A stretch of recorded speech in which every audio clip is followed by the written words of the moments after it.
யாக்கோபே நீ வேறொன்றுவாய், பூத்து குலுங்கிடுவாய், காய்த்து கனி தருவாய், பூமியெல்லாம் நிரப்பிடுவாய், இந்த பூமியெல்லாம் நிரப்பிடுவாய். என் மகனே நீ வேறொன்றுவாய், என் மகளே நீ வேறொன்றுவாய், நானே காப்பாற்றுவேன், நாள்தோறும் நீ பாய்ச்சுவேன், நானே காப்பாற்றுவேன், நாள்தோறும் நீ பாய்ச்சுவேன், இரவும் பகலும் காத்து கொள்வேன், இரவும் பகலும் காத்து கொள்வேன், எவரும் தீங்கிழைக்க விட மாட்டேன், எவரும் தீங்கிழைக்க விட மாட்டேன். என் மகனே நீ வேறொன்றுவாய், என் மகளே நீ வேறொன்றுவாய், அருமையான மகன் அல்லவோ, எனக்கு பிரியமான பிள்ளை அல்லவோ, அருமையான மகன் அல்லவோ, எனக்கு பிரியமான பிள்ளை அல்லவோ, உன்னை நான் இன்னும் நினைக்கின்றேன், உன்னை நான் இன்னும் நினைக்கின்றேன், உனக்காக என் இதயம் ஏங்குகின்றதே, உனக்காக என் இதயம் ஏங்குகின்றதே. என் மகனே நீ வேறொன்றுவாய், என் மகளே நீ வேறொன்றுவாய், நுகங்களை முறித்து விட்டேன், கட்டுகளை அறுத்து விட்டேன், நுகங்களை முறித்து விட்டேன், கட்டுகளை அறுத்து விட்டேன், இனிமேல் நீ அடிமை ஆவதில்லை, இனிமேல் நீ அடிமை ஆவதில்லை, எனக்கே ஊழியம் செய்திடுவார், எனக்கே ஊழியம் செய்திடுவார். யாக்கோபே நீ வேறொன்றுவாய், புதிய கூர்மையான போரடிக்கும் கருவியாக்குவேன், புதிய கூர்மையான போரடிக்கும் கருவியாக்குவேன், மலைகளை மிதித்து நொறுக்கிடுவான், குன்றுகளை தவிடு பொடியாக்குவான், குன்றுகளை தவிடு பொடியாக்குவான். என் மகனே நீ வேறொன்றுவாய், என் மகளே நீ வேறொன்றுவாய். கண்களை மூடி நாம் செவிக்கலாம். எங்களை நேசிக்கிறதான நல்ல தேவனே மீ துதிக்கிறோம் அப்பா. நீர் கொடுத்த அற்புதமான நல்ல மதிய வேளைக்காக நன்றி. குறிப்பாக கொடுங்கள் அப்பொழுது உங்களுக்கு கொடுக்கப்படும், அப்படி கொடுக்கும் பொழுது அமுக்கி குலுக்கி சரிந்து விழும்படி அளந்து போடுகிற அன்பு தெய்வம். எவன் ஒருவன் உற்சாகமாய் கொடுக்கிறானோ அவனிடத்தில் பிரியமாய் இருக்கிற அன்பு தெய்வம். இந்த ஊழியத்தை தாங்கும்படி பிள்ளைகள் உற்சாக மனதோடு கொடுத்த அத்தனை காணிக்கைகளையும் கர்த்தர் அங்கீகரிப்பீராக. கர்த்தருடைய கரத்தை நீட்டி இவர்களை ஆசீர்வதிப்பீராக. ஹல்லேலூயா. கர்த்தாவே, கொடுத்த உம்முடைய பிள்ளைகளை உம்முடைய கரத்தை நீட்டி 100 மடங்கு அல்ல 1000 மடங்கு பெருக பண்ணுவீராகப்பா. உம்முடைய கரத்துல ஒப்பு கொடுக்கிறோம் அப்பா. உற்சாகமாய் கொடுக்கிற இடத்தில் கர்த்தர் பிரியமாய் இருக்கிறீரப்பா. உம்முடைய பிரியத்தை இந்த இடத்துல விளங்க பண்ணும். வந்திருக்கிற ஒவ்வொரு பிள்ளைகளையும் ஆசீர்வதிங்கப்பா. இன்றைக்கு காணிக்க கொடுக்க முடியாமல் இருந்த பிள்ளைகளை ஆண்டவரே, அவருடைய சரீரத்தை ஜீவ பலியாக நம்முடைய சமூகத்தில் ஒப்பு கொடுக்க உதவி செய்யும். காத்துக்கொள்ளும், வழிநடத்தும், ஆசீர்வதியும். இயேசுவின் நாமத்தில் ஜெபிக்கிறோம் பிதாவே, ஆமென், ஆமென்.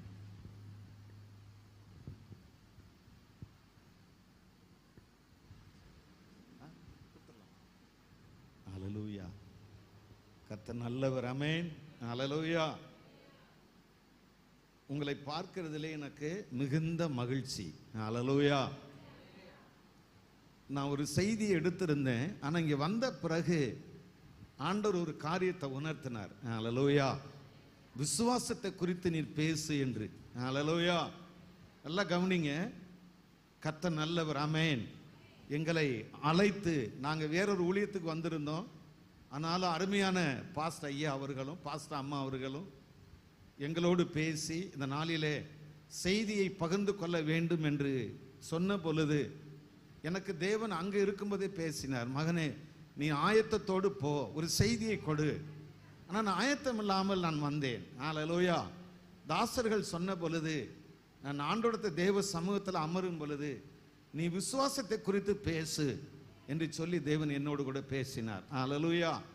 அருமையா இந்த செய்தியை கொடுப்பதற்கான வாசலை திறந்த தேவனுக்கும் இந்த தேவ சபையை நடத்துகிறதான அருமையான பாஸ்டர் ஐயா அவர்களுக்கு, அம்மா அவர்களுக்கும் மனமார்ந்த நன்றியை நாங்கள் தெரிவித்துக் கொள்ளுகிறோம். ஹல்லேலூயா.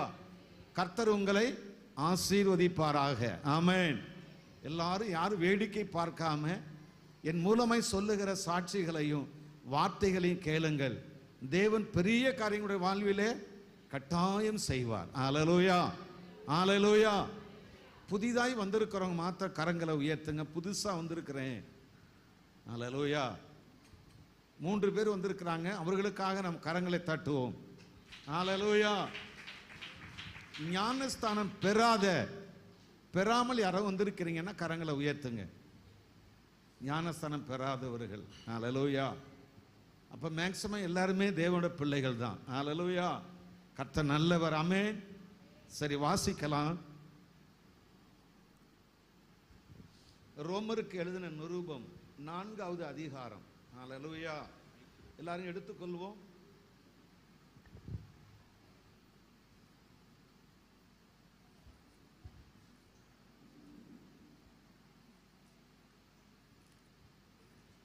ஐயா ஒரு ஸ்டாண்டு வச்சனால ஸ்டாண்ட்.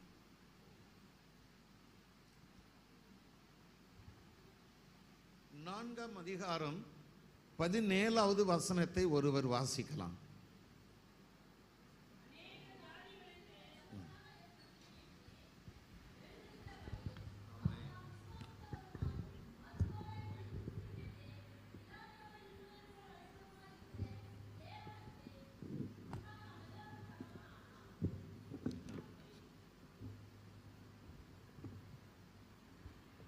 ஆமென். ஹல்லேலூயா.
நல்லா கவனிங்கக்கா, கர்த்தருடைய வார்த்தையை கவனிங்க, வேடிக்கை பார்க்காதீங்க யாரும். ஆமென்.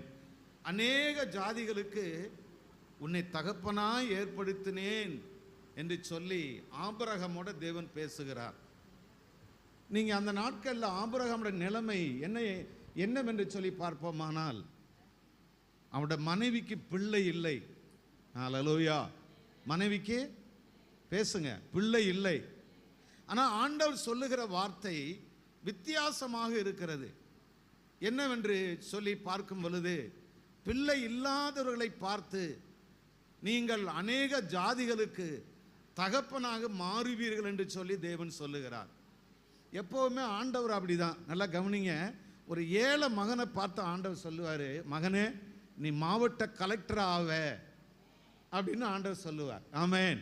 ஒரு சின்ன சபையை பார்த்து, ஒரு சின்ன 10 பேர் 15 பேர் வருகிற சபையை பார்த்து, திரளான கூட்டத்தை உனக்கு நான் தருவேன்.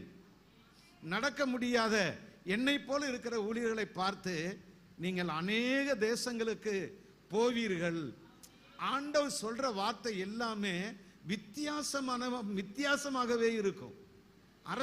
அறிவியல் கூற்றுக்கு சற்று மாறாகவே இருக்கும். எல்லாமே கம்ப்ளீட்டா கவனிங்க. அப்ப பிள்ளை இல்லாத ஒரு ஆபிரகாம் குடும்பத்தை பார்த்து நீ அநேக ஜாதிகளுக்கு தகப்பனா மாறுவே. ஹல்லேலூயா. அது எப்ப மாறுனுச்சு என்று சொல்லி பார்ப்போமானால், அந்த ஆபிரகாம் அதை விசுவாசித்ததினாலே அவனுக்கு அப்படியே அது நிறைவேறினது. ஒரு கரங்களை உயர்த்தி ஒரு அலையிலே சொல்லுவோம். அப்ப நல்லா கவனிங்க. தேவன் சொல்லுகிற வார்த்தை நம்முடைய வாழ்விலே நிறைவேற வேண்டும் என்று சொல்லி பார்ப்போமானால், நீங்களும் நானும் விசுவாசித்தால் அது நடக்கும். ஆமென். ஹல்லேலூயா. ஒரு சம்பவத்தை சொல்லுகிறேன். எனக்கு 35 வருடங்கள் ஆன பிறகும் எனக்கு திருமணத்திற்கு பெண்ணே கிடைக்கவில்லை. காரணம் என்னவென்று சொல்லி பார்த்தால், இயேசுவை அறியாத பெண்கள் நிறைய பேர் கிடைச்சாங்க. ஆனா இயேசுவை அறிந்த ஞானஸ்தானம் பெற்று ஒரு திருமணத்தை பண்ண வேண்டும் என்று சொல்லி நான் வாஞ்சிக்கும் பொழுது எனக்கு பெண் பார்ப்பதற்கு ஒருத்தர் கூட இல்லை. காரணம், நான் இருந்த இடத்திலேயும் எனக்கு எங்களோட தாசர்களும் எனக்கு பெண்ணை பார்க்கல, மூப்பர்களும் பார்க்கல. நல்லா கவனிங்க சாட்சிகளை. அப்படி இருக்கும் பொழுது எனக்கு தெரிஞ்ச டாக்டர்ஸ், இன்ஜினியர்ஸ், எனக்கு தெரிஞ்ச நண்பர்கள் தஞ்சை பட்டணத்தில் நிறைய பேர் இருக்கிறாங்க. யாருமே பெண்ணு பார்க்கல. அப்போ 35 வயசு ஆயிடுச்சு. எனக்குள்ள ஒரு வேதனை. என்ன வேதனைன்னா, நான் தனியா இருந்து 2 காலுமே முடியாம இருக்கிறேனே, எப்படி இந்த ஊழியத்தை நான் செய்வேன்? எனக்கு ஒரு துணை இருந்துச்சுன்னா 2 பிள்ளைகளை கொடுப்பீங்க, அவங்கள வச்சு இந்த ஊழியத்தை செய்யலாமே என்று சொல்லி 2.5 ஆண்டுகள் காத்திருந்தேன். ஹல்லேலூயா. எத்தனை ஆண்டுகள்ங்க சொல்லுங்க? எத்தனை ஆண்டு? 2.5 ஆண்டுகள். இந்த 2.5 ஆண்டுகள் கழித்து ஆண்டவர் பேசினார். மகனே, உனக்கு ஒரு வெளி தேசத்துல ஒரு பெண்ணை வச்சிருக்கிறேன்னு சொல்லி ஆண்டவர் பேசினார். எனக்கு நம்பிக்கையே இல்லை. நல்லா கவனி, எனக்கு நம்பிக்கையே இல்லை. ஆபிரகாம் இடத்துல நகைக்கிறாரு. எப்படி நகைக்கிறார் தெரியுமா? நான் கிழவனா இருக்கிறேனே, என் மனைவியும் வயது சென்று விட்டாலே என்று சொல்லி ஒரு நகைப்பு. சரி, அதற்கு அடுத்து சாராள் நகைத்தாங்களான்னு பார்த்தா அவங்களும் நகைச்சாங்க. வயசு 90 ஆயிருச்சே, கற்பமெல்லாம் செத்து போயிருச்சே, எனக்கு ஒரு பிள்ளை பிறக்க வாய்ப்பு உண்டா என்று சொல்லி அந்த சாராளும் நகைக்கிறாங்க. நல்லா கவனிங்க, நகைக்கிறாங்க.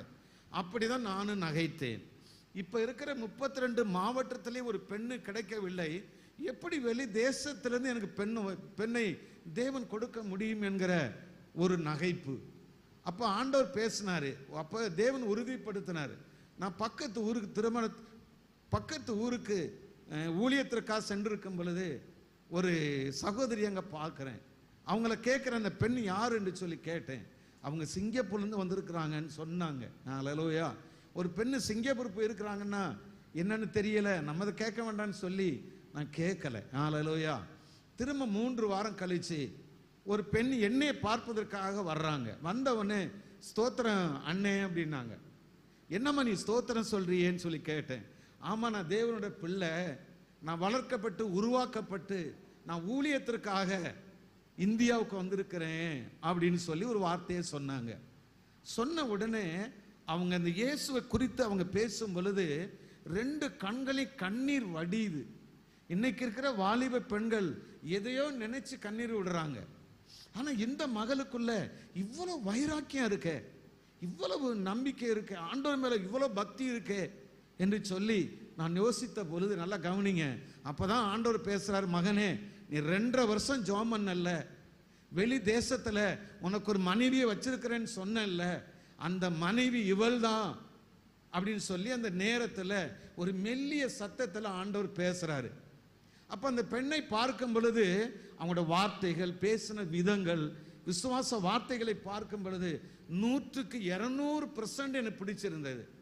பரவாயில்ல, அந்த பெண்ணு பொறுமையா இருக்கிறாங்க, பரவாயில்ல தாழ்மையா இருக்கிறாங்க, இந்த பெண்ணை திருமணம் செய்வோன்னு சொல்லி அவங்க அம்மாட்ட தான் முதல்ல நான் கேட்டேன். கேட்கும் பொழுது, நீங்க எங்க வீட்டுக்கார ஐயாட்ட சொன்னீங்கன்னா கட்டாயம் உங்கள் பெண்ணை கொடுப்பாங்கன்னு சொன்னாங்க. ஹல்லேலூயா.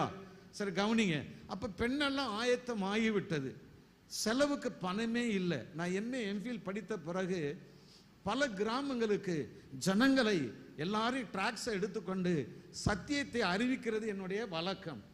ஒவ்வொரு நாளும் ஊழியத்திற்கு ஜனங்களை அழைத்து கொண்டு போவேன். அப்பொழுது ஜெபித்தேன், ஆண்டவரே நீ சொன்னபடியே வெளி தேசத்திலிருந்து ஒரு பெண்ணை கொண்டு வந்துட்டீங்கல்லப்பா, இதுக்கு செலவுக்கு வேண்டிய பணம் வேண்டுமே, என்ன செய்வதுங்கிறதுக்கு என்பதற்காக ஒரு 15 நாள் ஜெபிக்கிறேன். 15வது நாள் இப்ப இருக்கிற விஜய் அவங்க பாட்டி, சொந்த பாட்டி, தாவேக்க தலைவர்னு சொல்லுவாங்கல்ல,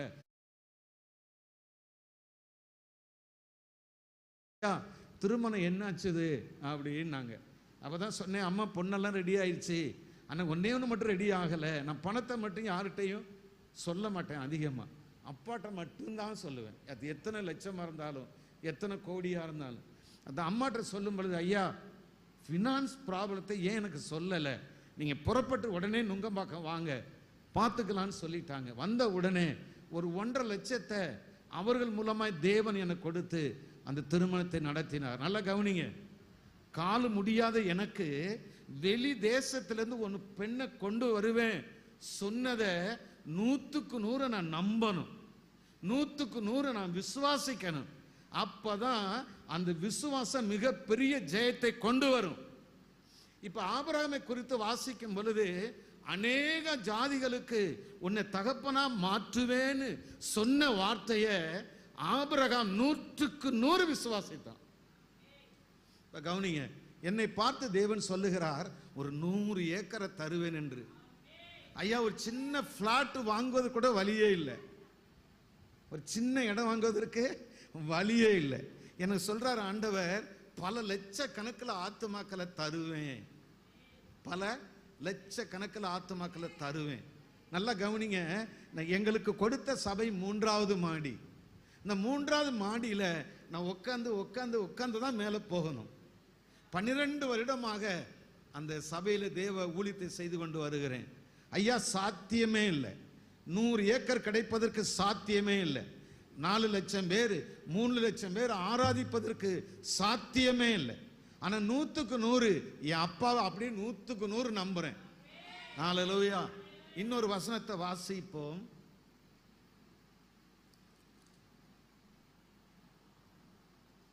18வது வசனத்தையும் 19வது வசனத்தையும் ஒருவர் வாசிக்கலாம். 4 ரோமருக்கு எழுதின நிருபம் 4:18. பாவத்தினின்று நீங்கள் விடுதலையாக்கப்பட்டு. ரோமர் 4:18. உன் சந்ததி இவ்வளவா இருக்கும் என்று சொல்லப்பட்டபடியே தான் அநேக ஜாதிகளுக்கு தகப்பனாவதை நம்புகிறதற்கு ஏதுவில்லாதிருந்தும் அதை நம்பிக்கையோடு விசுவாசித்தான். வந்திருக்கிற தேவ ஜனமே, நல்லா கவனிங்க, அவன் நம்புகிறதற்கு ஏதுவில்லாதிருந்தும் அதை நம்பிக்கையோடு விசுவாசித்தான். எத்தனை பேரு உங்களுக்கு நம்பிக்கைக்கு ஏதுவில்லாதிருந்தும் தேவன் பேசின வார்த்தைகளை நான் 100க்கு 100 நம்புறேங்கிறவங்க மாத்திரம் கரங்களை உயர்த்தி ஒரு அலையிலே சொல்லுவோம். ஐயா, 100க்கு 100 நம்பணும். டாக்டரே பார்த்து உங்களுக்கு சொல்லியிருப்பாங்க, உங்களுக்கு கேன்சர் வியாதி இருக்கிறது, ஹல்லேலூயா, உங்களுக்கு சுகர் வியாதி இருக்கிறது, அல்லது குணமாக்கவே முடியாத ஒரு வியாதி உங்களுக்கு வந்திருக்கிறது என்று சொல்லி ஒருவேளை டாக்டர் சொல்லி இருக்கலாம். ஹல்லேலூயா. அப்படி சொல்லி இருந்தும் 100க்கு 100 அவரை நம்பணும். கட்டாயம் நான் இந்த வியாதியினால மரிக்க மாட்டேன், இந்த வியாதி எனக்கு இல்லை அப்படின்னு 100க்கு 100 நம்பணும். அந்த சிம்டம்ஸை குறித்து நீங்க யோசிக்கவே கூடாது. ஹalleluya. நல்லா கவனிங்க. உன் சந்ததி இவ்வளவா இருக்கும் என்று சொல்லப்பட்டபடியே இப்ப நம்ம அவரை பார்த்து கேட்கிறோம், எவ்வளவாய், இவ்வளவாய் அப்படிங்கிறத விட கடற்கரை மணலை போய் அள்ளி எண்ணி பாரு என்று சொல்லி ஆபிரகாமிட்ட ஆண்டவர் சொல்றாரு. சொன்ன உடனே ஆபிரகாம் போய் கடற்கரையில் இருக்கிற மண்ணை அள்ளி ஒன்று ஒன்றா எண்ணி பார்க்கறான், எண்ணவே முடியலை. ஒரு நாள் வெளியே அழைச்சிட்டு வந்து ஆபிரகாமி, என் சிநேகிதனே கொஞ்சம் வெளியே வாப்பான்னு சொல்லிட்டு வானத்தை அண்ணாந்து இரவுல பார்க்க சொல்லுகிறார். என்னன்னு சொல்லி பார்க்கும் பொழுது அநேக விண்மீன்கள் இருக்கிறது. அதை பார்த்து ஒரு நாள் எண்ண முடியுமா என்று சொல்லி தேவன் கேட்டார். ஹalleluya. அவர் எண்ணி பார்த்து விட்டு, ஆண்டவரே என்னால் எண்ணவே முடியவில்லை ஆண்டவரே. அப்ப ஆண்டவர் சொல்றாரு, உன் சந்ததி இவ்வளவா இருக்கும். கரங்களை உயர்த்தி ஒரு ஆளில சொல்லுவோம். ஹalleluya. ஐயா, மலடிய பார்த்து நீ பிள்ளைத்தாச்சி ஆக்கப்படுவான்னு சொல்லி தேவன் சொல்லுவார். ஒரு ஏழைய பார்த்து நீ பெரிய ஊழியக்காரனா மாறுவே அப்படி என்று சொல்லி தேவன் சொல்லுவார். ஒரு ஏழை மகனை பார்த்து நீ பெரிய தாசில்தாரா ஆகுவே அப்படின்னு சொல்லி ஆண்டவர் சொல்லுவார். ஹalleluya. பல விதத்துல ஆண்டவர் சொல்லுகிற வார்த்தை எப்படி இருக்குன்னா வித்தியாசமானவே இருக்கும். இப்ப ஆண்டவர் சொல்றாரு, நீ ஒரு நாள் எழுந்து நடப்பேங்கிறாரு. எனக்கு வயது 52 ஆகிவிட்டது, ஆனா நடப்பேன்னு நான் நம்புறேன். சொன்னவர் யாருன்னா என் தேவன், உயிரோடு இருக்கிற தேவன். நான் கட்டாயம் நடப்பேன்னு சொல்லி இன்றைக்கு நம்புறேன். ஒருவேளை நம்ம பாஸ்டர் ஐயா ஜெபிக்கும் பொழுது நான் எழுந்து கூட நடந்துடலாம். ஹalleluya. ஒருவேளை இந்த இடமா கூட இருக்கலாம். நான் விசுவாசிக்கிறேன் 100க்கு 100. அப்ப நம்புகிறதற்கு ஏதுவில்லாதிருந்தும் அதை நம்பிக்கையோடு விசுவாசிக்கணும். ஹalleluya. ஹalleluya. ஹalleluya சொல்லுங்க. ஹalleluya. அடுத்த 19வது வசனம் வாசிப்போம்.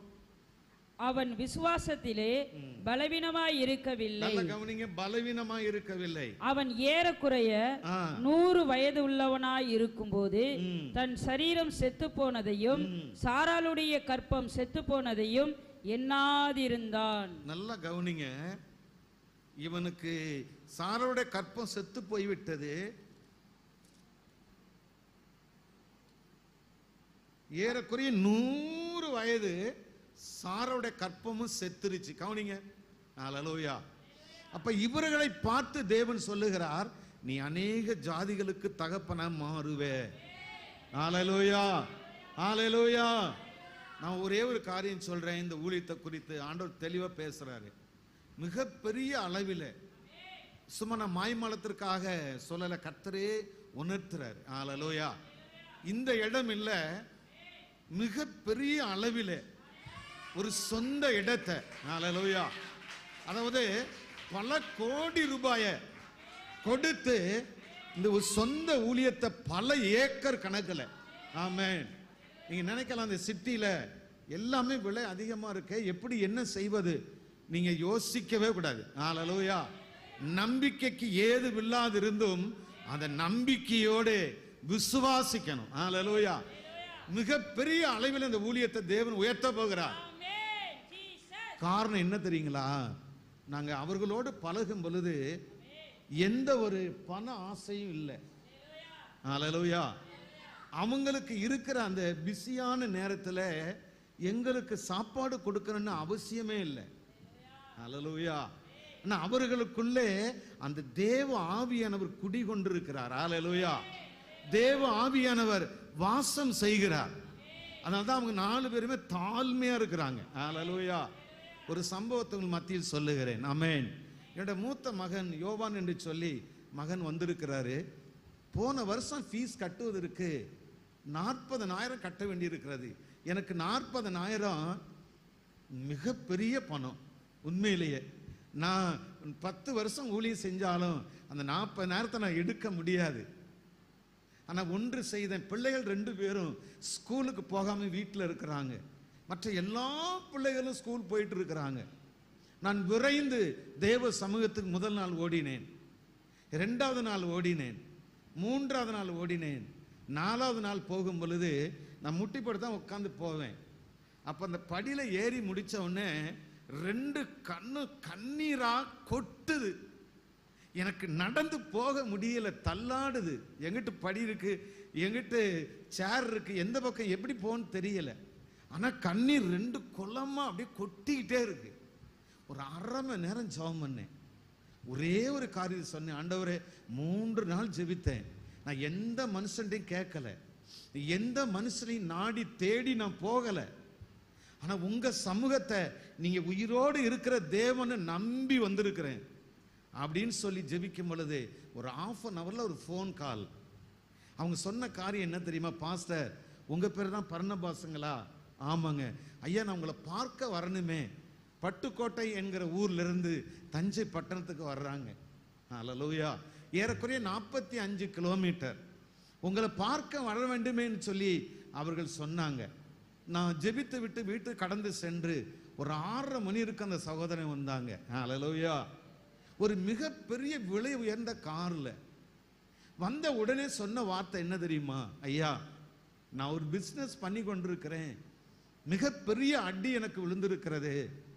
உங்களை இந்த நோட்டீஸ் வந்து உங்க வாட்ஸ்அப்ல நீங்க அநேக கூட்டங்களை தஞ்சாவூர் நடத்தீங்கன்னு சொல்லி கேள்விப்பட்டேன். உங்களை பார்ப்பதற்காக நான் வரலான்னு சொல்லி முயற்சி செய்யும் பொழுது ஆண்டவர் சொன்னாரு, என் மகன் பர்னபாஸிட்ட போய் நீ ஒரு ஜெபத்தை பண்ணிட்டு வா அப்படின்னு சொன்னார். அதுக்கு தான் ஏன் வந்தேன்னாங்க.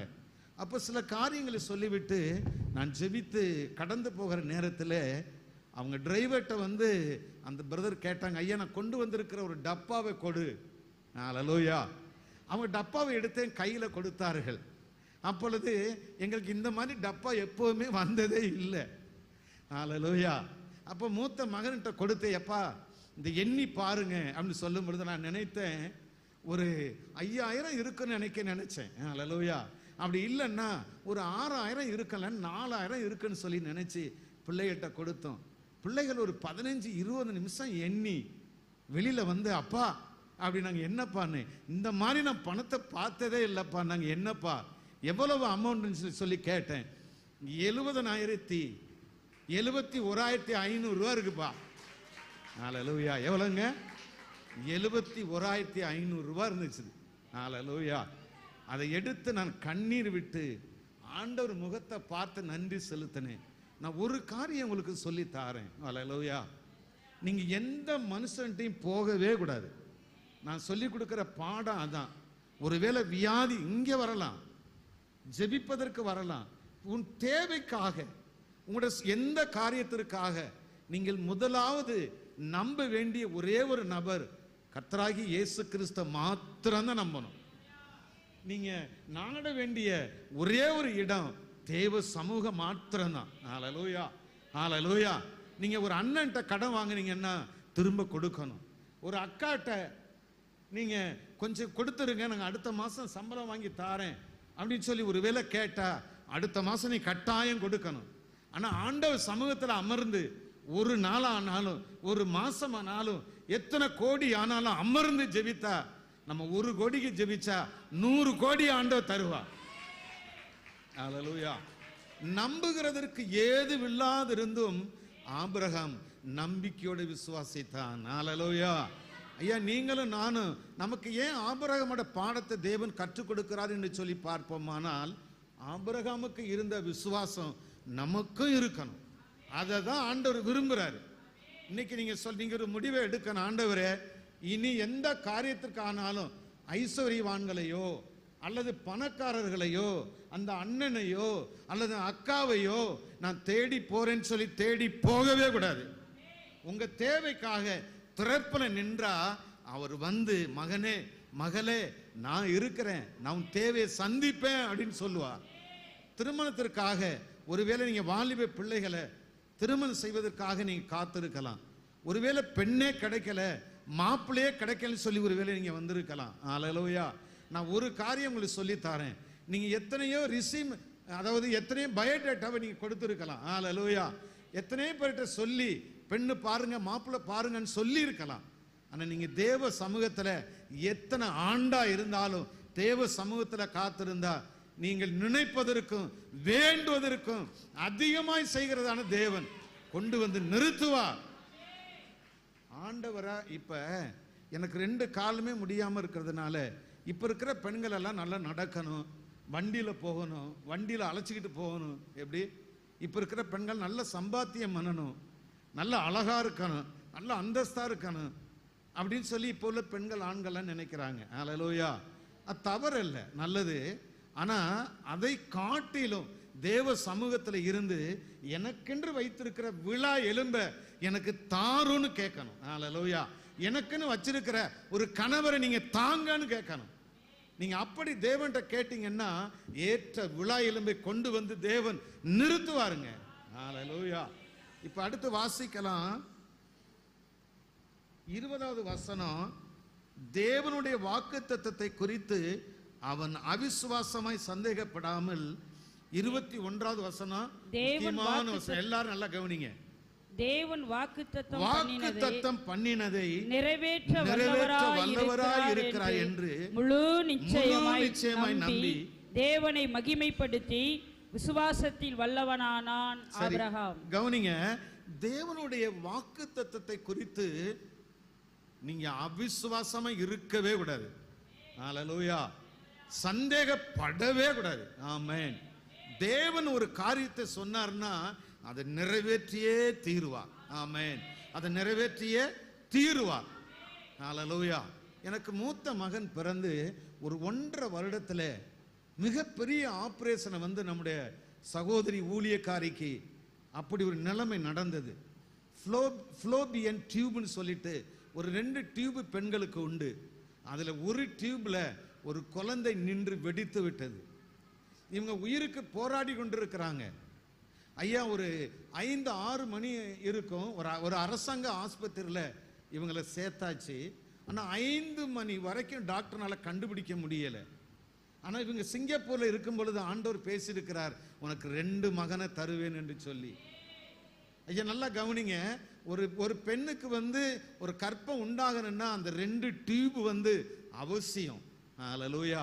எவ்வளவு மகத்துவங்களை தேவன் உருவாக்கி வச்சிருக்கிறார் பாருங்க. அந்த ஒரு டியூப் வெடிச்சிருச்சுன்னா இன்னொரு பிள்ளை பிறப்பதற்கு வாய்ப்பே இல்லை. ஹல்லேலூயா. கணவன் மனைவி ஒருவேளை அவர்கள் இணைந்தார் என்று சொல்லி பார்த்தால் பெண்ணுக்கு ஆபத்து. டாக்டர் அட்வைஸ் அப்படி. இப்போ உயிருக்கு போராடி கொண்டிருக்கும் பொழுது அம்மா உனக்கு ஒரு ஃபேமிலி பிளான் பண்ண வேண்டி இருக்குன்னு சொல்லி டாக்டர் சொல்லியிருக்கிறாங்க. உடனே இவங்க யோசிச்சு அந்த மயக்கத்திலேயே எனக்கு 2 பிள்ளை ஆண்டவர் கொடுக்குறேன்னு சொன்னாரு, ஒரு பிள்ளை பெற்றெடுத்தாச்சு, இன்னொரு பிள்ளை பெற வேண்டுமே, இவங்க ஆப்ரேஷன் பண்ணன்னு சொன்னாங்களேன்னு சொல்லிட்டு, சார் தயவு செய்து ஆப்ரேஷன் வேணாம் சார். இல்லைம்மா உயிருக்கு ஆபத்துமா. பரவாயில்ல சார், அதெல்லாம் உயிருக்கு ஆபத்து வராது, நீங்கள் தயவு செய்து ஃபேமிலி பிளான் பண்ணிதானீங்கன்னு இவங்க சொல்லிட்டாங்க. ஆப்ரேஷன்லாம் முடிந்தது. வீட்டுக்கு வெளியே வரும் பொழுது அவங்க கேட்டில் உட்காந்துருக்குறாங்க, நான் வீட்டில் இருக்கிறேன். ஒரு 50 ரூபாய் ஆட்டோ எடுத்து நான் மெடிக்கல் காலேஜ் வந்து கூட்டிகிட்டு வரணும்.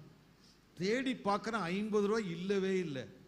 நான் 3 கால் சைக்கிளில் ஓட்டி கொண்டு அந்த மெடிக்கல் காலேஜுக்கு போய் எதையா ஒரு ஆட்டோவை பிடித்து மனைவியை வீட்டுக்கு கூட்டிகிட்டு வந்துடலாம், பார்த்துக்கலாம், யார்ட்டையும் கடன் வாங்கினாலும் நம்ம கொடுக்கலான்னு சொல்லி பிளான் பண்ணி அந்த வண்டியை ஓட்டி கொண்டு போகும் பொழுது என்னோட வீட்டிற்கும் அந்த மெடிக்கல் காலேஜுக்கும் இடையில ஒரு வீல் திடீர்னு வெடிக்குது. நடு வெயில், 1 மணி இருக்கும், 1:30 மணி இருக்கும். வெயில் அப்படியே நின்றுட்டே இருக்கிறேன். மனைவி கேட்ல, நான் ரோட்ல. பணம் இல்லை, ஒன்றும் இல்லை. அப்படியே அண்ணாந்து பார்த்து வானத்தை அண்ணாந்து நோக்கி பார்த்தா சூரியன் கண்ணுல படுது. ஒண்ணுமே செய்ய முடியல, தடுமாறி நிக்கிறேன். ஒரு 2 நிமிஷம் 3 நிமிஷம் நின்றுருப்பேன். ஒரு ஃபோன் கால் வருது. ஒரு டாக்டர், லேடி டாக்டர் ஃபோன் பண்றாங்க. ஐயா பாஸ்டர், சிஸ்டர் வந்து டிஸ்சார்ஜ் ஆகி வந்துட்டாங்களான்னு சொல்லி கேட்டாங்க. ஆமாம்மா, அவங்க ரெடி ஆகி கேட்டில் உட்காந்துருக்குறாங்க. நான் வண்டி வெடிச்சு ரோட்டில் நிற்கிறேன். சின்ன பிள்ளை 2 வயசு இருக்கு, 2.5 வயசு இருக்கும் யோவானுக்கு. அப்போ என்ன செய்வதுன்னு தெரியலை. அப்போ அவங்க சொன்ன காரியம், ஐயா நான் ஒரு காரை ஆயத்தம் பண்ணிட்டேன், சகோதரியை உங்கள் வீட்டுக்கு கூட்டிகிட்டு போக வேண்டாம், எங்கள் வீட்டுக்கு வந்துடட்டும், 15 நாள் நான் உங்களை ட்ரீட்மெண்ட் கொடுத்து பார்த்துக்கிறேன்னு சொல்லி அந்த காரை நான் அனுப்புகிறேன்னு சொல்லி அந்த காரை அனுப்பி வைத்தார்கள். எதுக்கு சொல்ல வந்தேன்னா, ஏதுவில்லாது இருந்தும் அந்த நம்பிக்கையோட நம்முடைய பாஸ்ட் அம்மா விசுவாசித்ததுனால தான் இந்த மகன் காலை நிற்கிறான் பாரு, ஸ்டாண்டப். இந்த மகனை 2வது மகனாக தேவன் கொடுத்தார். இவன் பிறப்பதற்கு வாய்ப்பே இல்லை. டியூப் இல்லாம பிள்ளைகள் பிறக்க முடியாது. ஆண்டவர் சொன்னார், சொன்னபடி மகனே 5 வருடம் கழித்து உனக்கு 2வது ஒரு பிள்ளையை தருவேன்னாரு. எப்படிப்பா டியூப் இல்லாம பிள்ளை உண்டாகும்? என்னாலே கூடும், இது என்னாலே ஆகும், நீ விசுவாசித்தா அந்த மகிமை நீ பார்க்கலாம், அதனால நம்புனாரு. கரெக்டா 1 வருஷம் கழிச்சு 2வது ஆண்மகனை தேவன் கொடுத்தார். ஹல்லேலூயா. ஐயா, நம்புகிறதற்கு ஏதுவில்லாது இருந்தும் அந்த நம்பிக்கையோடு நீங்க வந்திருக்கிற எல்லாருமே விசுவாசிக்கணும், நம்பணும். ஹல்லேலூயா. கர்த்தர் நல்லவர். ஆமென். இன்னொரு ஒரே ஒரு வசனம் 21.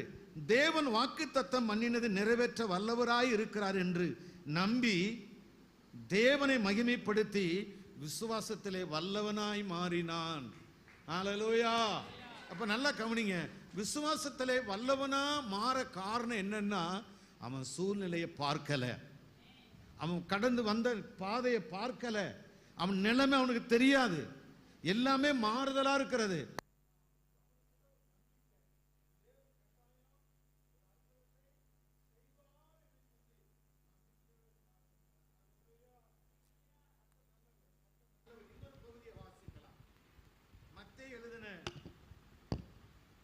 சுவிசேஷம் 21வது அதிகாரம் 22வது வசனத்தை வாசிப்போம். ஆமென். வாசிங்க. ஆமென். சத்தமா வாசிங்க. மேலும் நீங்கள் விசுவாசம் உள்ளவர்களாய் ஜெபத்திலே எவைகளை கேட்பீர்களோ அவைகளெல்லாம் பெறுவீர்கள் என்றார். அப்ப நல்லா கவனிங்க, நீங்க பெரிய அளவுல ரெட்டிப்பான ஆசீர்வாதத்தையும் நீங்க நன்மையும் பெற வேண்டும் என்று சொல்லி நீங்கள் நினைத்தால் நீங்கள் விசுவாசிக்க வேண்டும். ஹல்லேலூயா. விசுவாசிக்கிறவங்க மாத்திரம் கரத்தை உயர்த்தி ஒரு அல்லேலூயா சொல்லாமா? நான் விசுவாசிக்கிறேன்னு சொல்றவங்க ஹல்லேலூயா. அப்ப நாம் நினைப்பதற்கும் வேண்டுவதற்கும் அதிகமாய் செய்கிற தேவன் தான் நம்முடைய தேவன். ஹல்லேலூயா. இன்னொரு பகுதியை வாசிக்கலாம்.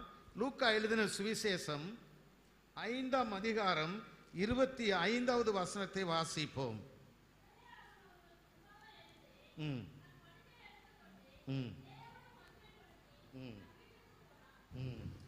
ஹல்லேலூயா. ஹல்லேலூயா. கர்த்தர் நல்லவர். ஆமென். ஆமென். தேவன். ஹல்லேலூயா. ஹல்லேலூயா.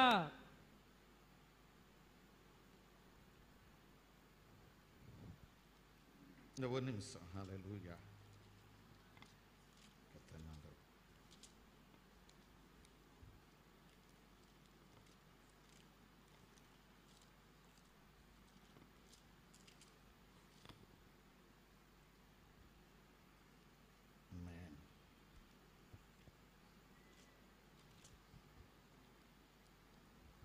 ஆமென்.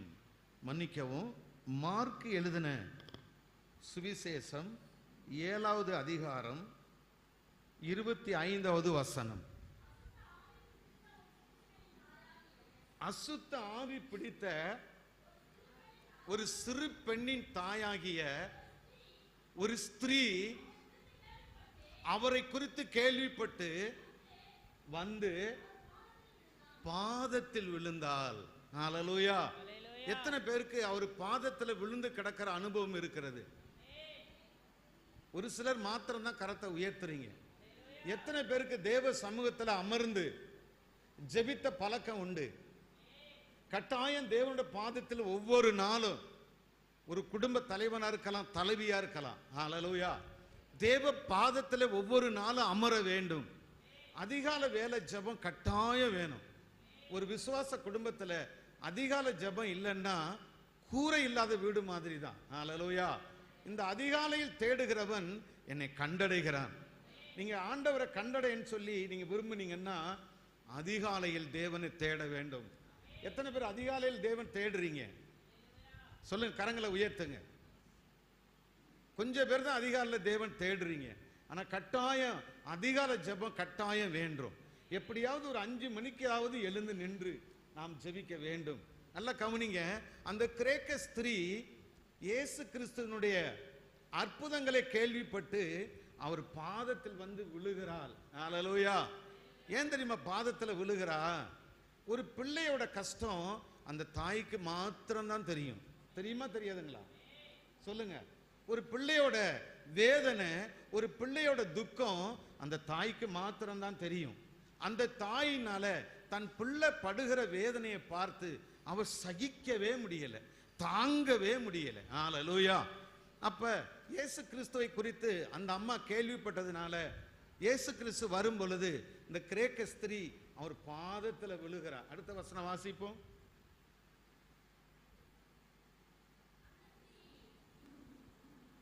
வாசிங்க. அந்த ஸ்திரீ சீரோபெனிக்கியா தேசத்தாளாகிய கிரேக்க ஸ்திரீயா இருந்தால் அவள் தன் மகளை பிடித்திருந்த பிசாசை துரத்திவிட வேண்டும் என்று அவரை வேண்டிக் கொண்டார். ஆமென். ஹல்லேலூயா. அவர் பாதத்துல விழுந்து ஆண்டவரை வேண்டிக் கொள்றாங்க. அந்த அம்மா என்ன சொல்றாங்க தெரியுமா? என் பிள்ளைகள் எப்படியாவது சுகத்தை பெற வேண்டும், என் பிள்ளை எப்படியாவது ஒரு ஆரோக்கியத்தை அடைய வேண்டும் என்று சொல்லி ஆவலோடு காத்திருந்த அந்த தாய் பாதத்தில் விழுந்து ஒரு விண்ணப்பத்தையும் பண்றாங்க. ஹல்லேலூயா. என்ன விண்ணப்பம் பண்றாங்கன்னா, என் மகளுக்கு பிடித்திருந்ததான அந்த பிசாசு இந்த மகளை விட்டு விடுதலை ஆக வேண்டும் என்று சொல்லி அந்த மகள் கண்ணீரோடு புலம்பி அவர் பாதத்தில் அமர்ந்து ஜெபிக்கிற மகளாக காணப்படுகிறார். அதுக்கு தேவன் என்ன சொல்றார் தெரியுங்களா? அதை வாசிங்க. அடுத்த வசனம் 27. முந்தி பிள்ளைகள் திருப்தி ஆகட்டும், பிள்ளைகளின் அப்பத்தை எடுத்து நாய்க்குட்டிகளுக்கு போடுகிறது நல்லதல்ல. எல்லாம் சொல்லுங்க. நாய்க்குட்டிகளுக்கு போடுகிறது நல்லதல்லங்கிறாரு. எப்பவுமே ஆண்டவர் ஒரு மனுஷன் வரும் பொழுது அவனோட கரத்தை நீட்டி கண்களை தொட்டு சுகமாக்குவார். ஒருவேளை குஷ்டரோகிகள் வரும் பொழுது அந்த கையை தொட்டு அப்படி தடவி அப்படி சுகமாக்குவார். ஆனா இந்த இடத்துல ஒரு அம்மா வந்து பாதத்திலே விழுந்தாச்சு, விண்ணப்பமும் பண்ணி கொண்டிருக்கிறாங்க. ஆனா ஆண்டவர் சொல்ற வார்த்தை, மகளே ஓ மகளுக்கு சுகத்தை கொடுக்க முடியாது, என் பிள்ளைகளுக்கு தான் முதலாவது நான் வந்திருக்கிறேன், என் பிள்ளைகள் முதலாவது திருப்தி ஆகட்டும், பின்பு வேணா உனக்கு கொடுப்பேன்னு சொல்லவே இல்லை. முதலாவது என் பிள்ளைகளுக்காக நான் வந்திருக்கிறேன், என் பிள்ளைகள் முதலாவது திருப்தி ஆகட்டும் என்று சொன்ன உடனே அந்த அம்மா சொல்ற வார்த்தை என்ன தெரியுங்களா?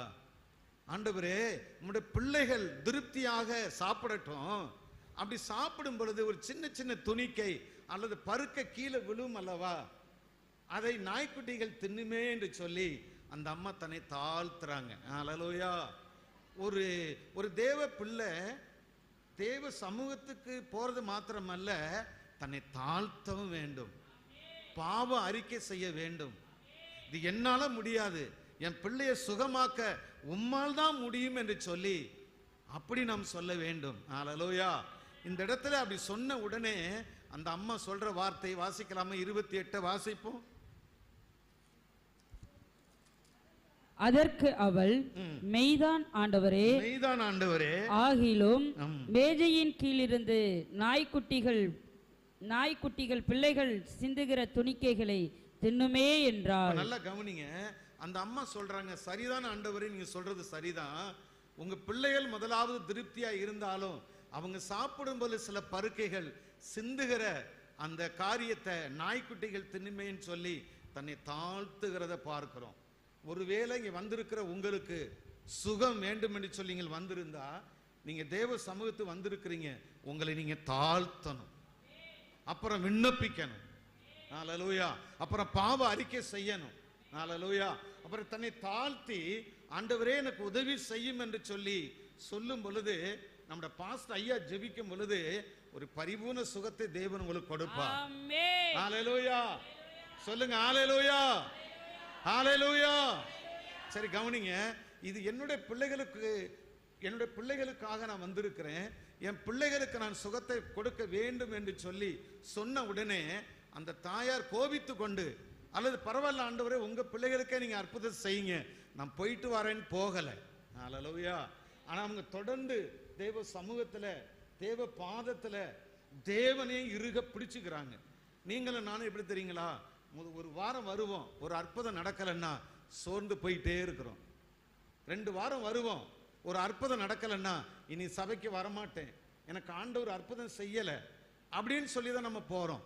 மாசத்துல அல்லது வாரந்தோறும் நடக்கிற கூடுகைகளுக்கு நான் வர்றேன், எனக்கு சுகம் ஆகலைன்னு சொல்லி ஆண்டவர்கிட்ட கோபித்து கொண்டு ஞாயிற்றுக்கிழமை சபைக்கு வராம அந்த மாதிரி போகிற ஆட்கள் அநேகர் உண்டு. ஒரு நாளும் நம்ம அப்படி போகவே கூடாது. ஹல்லேலூயா. ஆண்டவர் எப்படிப்பட்டவர்? அவர் உயிரோடு இருக்கிற தேவன். அவர் தான் இந்த வானத்தையும் பூமியும் உண்டாக்கினவர். அவரால் கூடாதது ஒன்றுமே இல்லைங்க. ஹல்லேலூயா. அவரால் கூடாதது ஒன்றுமே இல்லை. இன்றைக்கு வந்திருக்கிற தேவ பிள்ளையே, உங்களை பார்த்து தேவன் சொல்லுகிறார், மகளே, நீ ஒரு மாதமா வந்து கொண்டிருக்கிறாய், பல வாரங்களாக தேவ சமூகத்தை நீ வந்து கொண்டிருக்கிறாய், சோர்ந்து போகாதே, தொடர்ந்து வா, நான் உன்னை குணமாக்க வல்லவராய் இருக்கிறேன். ஹல்லேலூயா. நான் குணமாக்குவேன் என்று சொல்லி தேவன் சொல்லுகிறார். இன்னொரு சம்பவத்தை பார்த்து முடிக்கலாம்.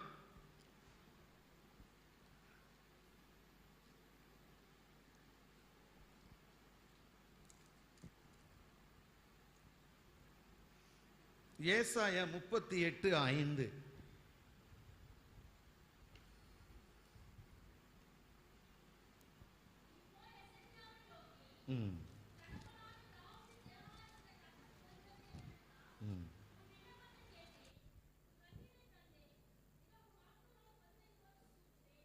ஆமென். அல்லேலூயா. ஆமென்.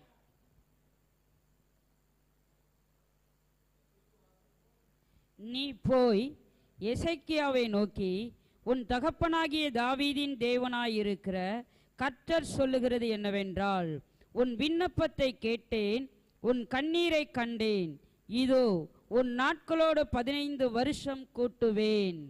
ஆமென். அல்லேலூயா. ஆமென்.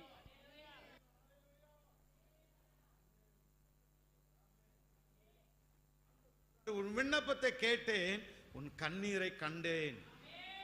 இந்த நாள்ல வந்திருக்கிறதான தேவ பிள்ளையே, உங்களை பார்த்து தேவன் சொல்லுகிறார், நீங்க அநேக நாட்களாக கண்ணீர் விட்டு கொண்டிருக்கிறீர்கள். அநேக நாட்களாக கண்ணீர் விடுறீங்க. அநேக நாட்களாக துக்கத்தோடு பாரத்தோடு நீங்க தேவ சமூகத்து வந்துகிட்டு இருக்கிறீங்க. ஹல்லேலூயா. வந்திருக்கிற உங்களுக்கு கண்ணீரை தேவன் துடைப்பார், கவலையை தேவன் மாற்றுவார். ஹல்லேலூயா. அதற்கு மேல உள்ள வசனத்தை வாசிக்கும் பொழுது, அப்பொழுது ஏசாயாவுக்கு உண்டான கர்த்தருடைய வார்த்தையாவது. ஹல்லேலூயா. அல்லேலூயா. இந்த வசனத்தை வாசி. ஆ கர்த்தாவே, 2. அப்பொழுது எசேக்கியா தன் முகத்தை சுவர்புறமாய் திருப்பிக் கொண்டு கர்த்தரை நோக்கி, ஆ கர்த்தாவே, நான் உமக்கு முன்பாக உண்மையும் மனப்புத்தமுமாய் நடந்து உமது பார்வைக்கு நலமானதை செய்தேன் என்பதை நினைத்தருளும். கவனிச்சு பாருங்க, அடுத்து பார்ப்போம். எசேக்கியா ராஜாவுக்கு ஒரு வியாதி வந்து விட்டது. ஹல்லேலூயா. ஆனா தீர்க்கதரிசி ஏசாயாவை அனுப்பி காரியத்தை ஒழுங்குபடுத்த, நீ மரிக்க போகிறீர் என்று சொன்ன உடனே சுவர் பக்கமாக திரும்பி அவர் சொல்ற வார்த்தை, அதை வாசிப்போம். ஆ கர்த்தாவே, கர்த்தாவே, நான் உமக்கு முன்பாக உண்மையும் மன உத்தமமாய் நடந்து உமது பார்வைக்கு நலமானதை செய்தேன் என்பதை என்று நினைத்தருளும் என்று விண்ணப்பம் பண்ணினான். நல்லா கவனிங்க எல்லாருமே. ஒருவேளை கண்ணீரோடு வந்திருக்கிற தேவ பிள்ளையே, கவலையோடு வந்திருக்கிற தேவ பிள்ளைகளே, உங்களை பார்த்து தேவன் சொல்லுகிறார், இந்த நாளிலே உங்கள் கண்ணீர் துடைக்கப்படும் என்று சொல்லி தேவன் சொல்லுகிறார். இந்த நாளிலே உங்கள் கவலைகளை நான் மாற்றுவேன் என்று தேவன் சொல்லுகிறார். எசேக்கியா இந்த ராஜா மன உத்தமமா பார்வைக்கு பொல்லாப்பானதை செய்யாதபடி நடந்ததினாலே அவன் சுவர் பக்கமாக திரும்பி, ஆ கர்த்தாவே, நான் உமக்கு பிரியமாதானே இருந்து கொண்டிருக்கிறேன், மன உண்மையா இருக்கிறேனே, மன உத்தமமா இருக்கிறேனே, என்னை சுகமாக்கும் என்று சொன்ன உடனே இந்த இடத்துல சொல்லி ஏசாயா தீர்க்கதரிசி அந்த முற்றம் போகிறதுக்குள்ளாக கர்த்தருடைய வார்த்தை அவனுக்கு உண்டாகி, ஏசாயா நீ திரும்பி எசேக்கியா ராஜாட்ட போ, அங்க போன உடனே நான் சொல்றதை சொல்லு, என்னன்னா உனக்கு 15 வருஷத்தை கூட்ட போறேன்னு சொல்லு அப்படின்னு சொன்ன உடனே அந்த ஏசாயா தீர்க்கதரிசி வந்து, ஐயா ராஜா நீங்க அழுக வேண்டாம், இன்னொரு 15 வருஷத்தை தேவன் உங்களுக்கு கூட்டி தர போறாராம், நீங்க விசுவாசிங்கன்னு சொல்லி சொன்னாங்க. கவனிங்க, உடனே பதில் வர காரணம் என்ன தெரியுமா? அவர் வந்து தேவனுக்கு பிரியமா மன உத்தமமா உண்மையா வாழ்ந்ததுதான் காரணம். ஹல்லேலூயா. நீங்களும் நானும் வாரந்தோறும் தேவ சமூகத்துக்கு வர்றது இல்லை, உபவாச கூட்டங்களுக்கு வர்றது இல்லை, காணிக்க தசம பாகங்களை கர்த்தர் கொடுக்கிறது இல்லை. ஹல்லேலூயா. அப்ப தேவனுக்கு பிரியம் இல்லாம நம்ம வாழ்ந்து கொண்டிருந்தா எப்படி நமக்கு சுகத்தை தேவன் தருவார்? எப்படி தேவன் நமக்கு பலத்தை கொடுப்பார்? தேவன் எப்படி அற்புதத்தை செய்ய முடியும்? ஹல்லேலூயா. புதிதாய் வந்திருக்கிற 3 பேருக்கு நான் சொல்றேன், நீங்க தொடர்ந்து தேவ சமூகத்துக்கு வரணும், தொடர்ந்து தேவனை நீங்க நம்பணும். அப்பொழுதுதான் தேவன் பெரிய காரியங்களுடைய வாழ்விலே செய்ய முடியும். ஹல்லேலூயா. இன்றைக்கே அற்புதத்தை நீங்க பெற்று கொள்ளலாம், இன்றைக்கே அதிசயத்தை பெற்று கொள்ளலாம். ஹல்லேலூயா. கர்த்தர் நல்லவர். கொஞ்சம் ஆண்டுகளுக்கு முன்பாக திடீரென்று காலை வேளையிலே நான் எழுந்து ஜெபிக்கும் பொழுது இந்த இடத்துல ஒரு பெரிய கட்டி, திடீரென்று வந்த கட்டி. நான் அப்படி தடவி பார்த்த உடனே எனக்கு ஒன்றுமே செய்ய தெரியல. நான் ஒரே ஒரு காரியம் சொன்னேன், ஆண்டவரே, இந்த பலவீனத்தின் மத்தியில் உமக்காக நான் ஊழியம் செய்து கொண்டிருக்கிறேன், சபையை நடத்தி கொண்டிருக்கிறேன், அப்ப எனக்கு நீ ஒரு அற்புதத்தை செய்ய வேண்டும் என்று சொல்லி என்னுடைய கையை வைத்து ஒரு 7 முறை கட்டளை கொடுத்தேன். இயேசுவின் நாமத்தினால இந்த கட்டி மறைந்து போகன்னு சொல்லி கரெக்டா 7 முறை ஜெபித்த உடனே 7வது முறை ஜெபிக்கும் பொழுது அந்த கட்டி கம்ப்ளீட்டா உடனே ஒரு செகண்ட்ல அப்படியே கரைந்து விட்டது. ஹல்லேலூயா. காரணம் என்னவென்று சொல்லி பார்க்கும் பொழுது, நான் அவர் சமூகத்திலே தினந்தோறும் ஜெபிக்கிற ஒரு ஊழியக்காரன், அவர் முகத்தையே பார்க்கிற ஒரு ஊழியக்காரன், தேவனுக்கென்று வைராக்கியமாய் செயல்படுகிற ஒரு ஊழியக்காரன். நீங்களும் நானும் ஒவ்வொரு நாளும் வேதத்தை வாசிக்கணும். ஹல்லேலூயா. வேதத்தை வாசிக்கிறது மாத்திரமல்ல, அதன்படி நடக்கணும். ஹல்லேலூயா. தேவன் ஒரு காரியத்தை சொல்லிட்டாருன்னா கீழ்ப்படியணும். ஹல்லேலூயா. ஊழியக்காரங்க மூலமா ஒரு ஆலோசனையை, ஒரு காரியத்தை அவங்க சொல்லிட்டாங்கன்னா கீழ்ப்படிந்து கேட்டு நம்ம அதை செய்யும் பொழுது அது எப்பேற்பட்ட வியாதியா இருந்தாலும் தேவன் சுகமாக்குவார். ஹல்லேலூயா. சுகமாக்குவார். ஆமென். ஒரு 3 முறை அல்லேலூயா சொல்லாமா? ஹல்லேலூயா. ஹல்லேலூயா.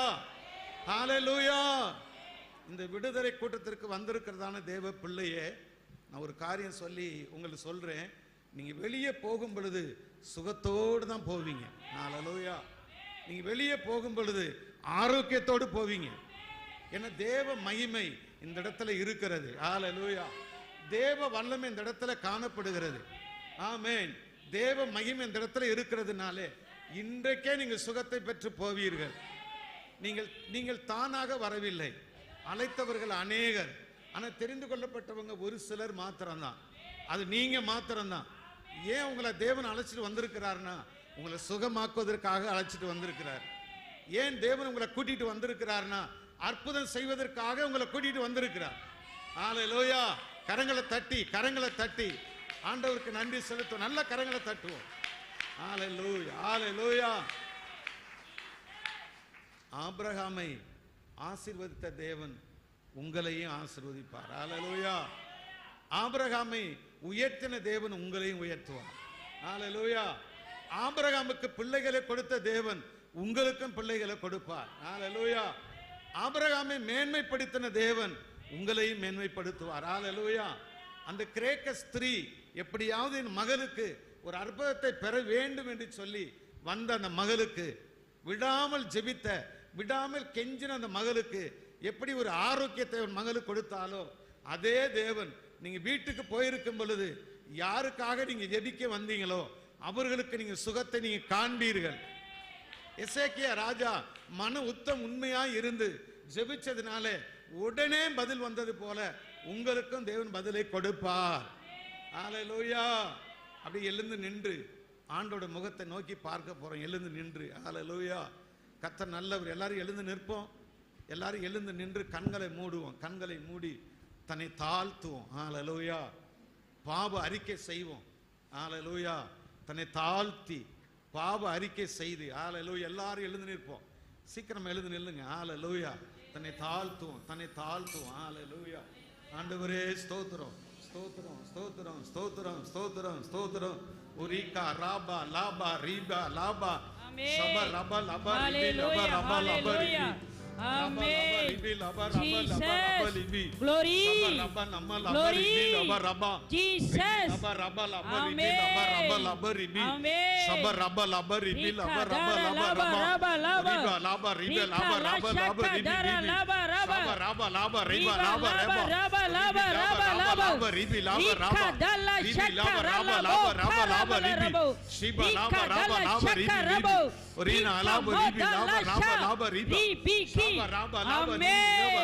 Jesus. Hallelujah, hallelujah. ஹல்லேலூயா. அப்படி கண்களை மூடி கர்த்தர் நல்லவர். விசுவாசத்தை குறித்து கர்த்தர் நம்மோடு பேசின தேவன். அவர் சமூகத்தில் காத்திருக்கும் பொழுது, அவர் சமூகத்தில் காத்திருந்து ஜெபிக்கும் பொழுது தேவன் நமக்கு பதில் கொடுக்க வல்லவராக இருக்கிறார். எத்தனை பேர் விசுவாசிக்கிறீங்க? விசுவாசிக்கிறோம், ஒரு ஆமென் சொல்லுவோமே. ஹல்லேலூயா. ஓ வல்லமையின் ஆவியானவர் என்னுள் வந்து விட்ட காரணத்தினால் பொல்லாத சாத்தானே ஒரு சொல்லால விரட்டி விட்டேன். வல்லமையின் ஆவியானவர் என்னுள் வந்து விட்ட காரணத்தினால் பொல்லாத சாத்தானே ஒரு சொல்லால விரட்டி விட்டேன். கட்டுப்பாட்டின் ஆவியானவர் என்னை கண்ட்ரோல் பண்ணி நடத்துகிறார். வாய்களை திறந்து ஆவியானவர் என்னை கண்ட்ரோல் பண்ணி நடத்துகிறார். இஷ்டம் போல அலைவதில்லை, அவர் சித்தம் செய்து வாழ்பவன் நான். இஷ்டம் போல அலைவதில்லை, அவர் சித்தம் செய்து வாழ்பவன் நான். வல்லமையின்